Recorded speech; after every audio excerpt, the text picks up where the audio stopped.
आज जो वक्फ amendment act 2025 को चुनौती देने वाली जितनी याचिकाएं थी वो सभी याचिकाएं लिस्टेड थी माननीय सर्वोच्च न्यायालय में। आज शाम 4:15 तक मुस्लिम पक्ष के जितने भी सीनियर एडवोकेट्स थे सबों ने अपनी दलील दी है। कल भारत सरकार और भारत सरकार के समर्थन में जितने भी संस्थान हैं, यहाँ तक कि 2 राज्यों के वक्फ बोर्ड भी भारत सरकार के समर्थन में आए हैं, वो भी कल अपना दलील देंगे। तो आज मुसलमानों का पक्ष को ज़्यादातर सुना गया है और उसमें सबसे ज़्यादा 4 वकीलों ने बात की है। सिब्बल साहब ने ये बात कही कि साहब ये वक्फ कानून को देखकर साफ तौर पर अंदाज़ा होता है कि मुसलमानों के राइट्स को छीना जा रहा है। खुद प्रोटेक्टेड मॉन्यूमेंट का आर्कियोलॉजिकल सर्वे ऑफ इंडिया का जो कानून है उसमें भी ये बात मेंशन नहीं है। वो ये कहता है कि हमारा काम सिर्फ मेंटेनेंस का है, बाकी रिलीजियस पर्पज़ के लिए वो इस्तेमाल होती रहेगी। आप उसका रिलीजियस पर्पज़ के लिए हटा रहे हैं। कोई मस्जिद आज जो वक्फ अमेंडमेंट एक्ट 2025 को चुनौती देने वाली जितनी याचिकाएं थी वो सभी याचिकाएं लिस्टेड थी माननीय सर्वोच्च न्यायालय में। आज 11:30 बजे से उन मामलों की सुनवाई शुरू हुई। उसमें जो याचिकाकर्ता यानी कि जो पेटिशनर्स के एडवोकेट्स हैं मुस्लिम पक्ष, उनके द्वारा पूरा सबमिशन दिया गया और 4:15 बजे तक सुनवाई चली।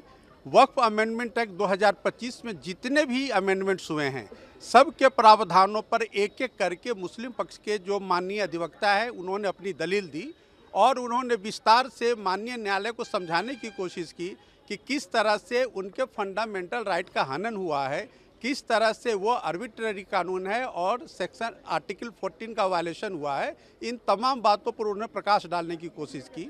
आज शाम 4:15 बजे तक मुस्लिम पक्ष के जितने भी सीनियर एडवोकेट्स थे सबों ने अपनी दलील दी है।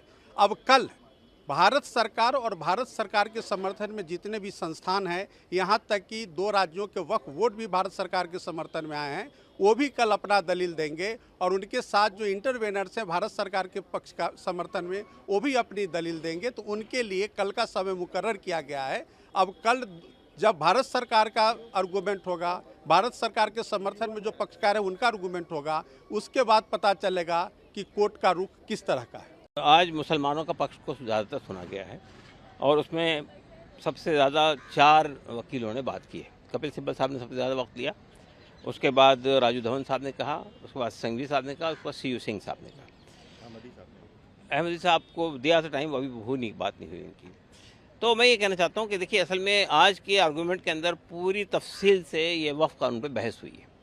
सिब्बल साहब ने ये बात कही कि साहब ये वक्फ कानून को देखकर साफ तौर पर अंदाज़ा होता है कि मुसलमानों के राइट्स को छीना जा रहा है। जो कॉन्स्टिट्यूशन ने उनके फंडामेंटल राइट्स दिए हैं वो उसमें छीन लिए जा रहे हैं और एक पर्टिकुलर कम्युनिटी को अपने रिलीजियस कामों से रोका जा रहा है।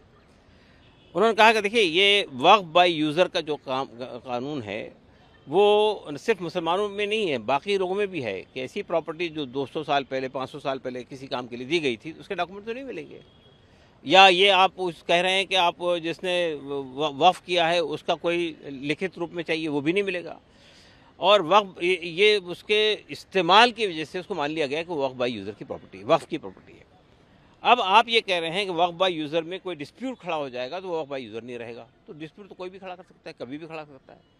और दूसरी बात आप ये कह रहे हैं कि वक्फ बाय यूज़र की प्रॉपर्टी को रजिस्टर्ड होना चाहिए, जो रजिस्टर्ड नहीं हो सकती थी इसलिए वक्फ बाय यूज़र थी वो। तो अगर आप कहेंगे डॉक्यूमेंट लाइए तो डॉक्यूमेंट नहीं होगा। खुद प्रोटेक्टेड मॉन्यूमेंट का आर्कियोलॉजिकल सर्वे ऑफ इंडिया का जो कानून है उसमें भी ये बात मेंशन नहीं है। वो ये कहता है कि हमारा काम सिर्फ मेंटेनेंस का है, बाकी रिलीजियस पर्पज़ के लिए वो इस्तेमाल होती रहेगी। आप उसका रिलीजियस पर्पज़ के लिए हटा रहे हैं।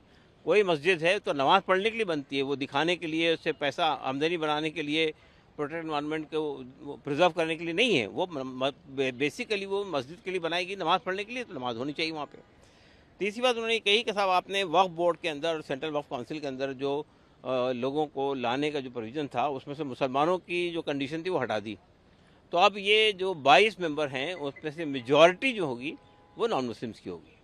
2 तो कंपलसरी हैं, उसके अलावा भी नॉन मुस्लिम्स होंगे, सेंट्रल वक्फ काउंसिल में भी और स्टेट वक्फ बोर्ड में भी।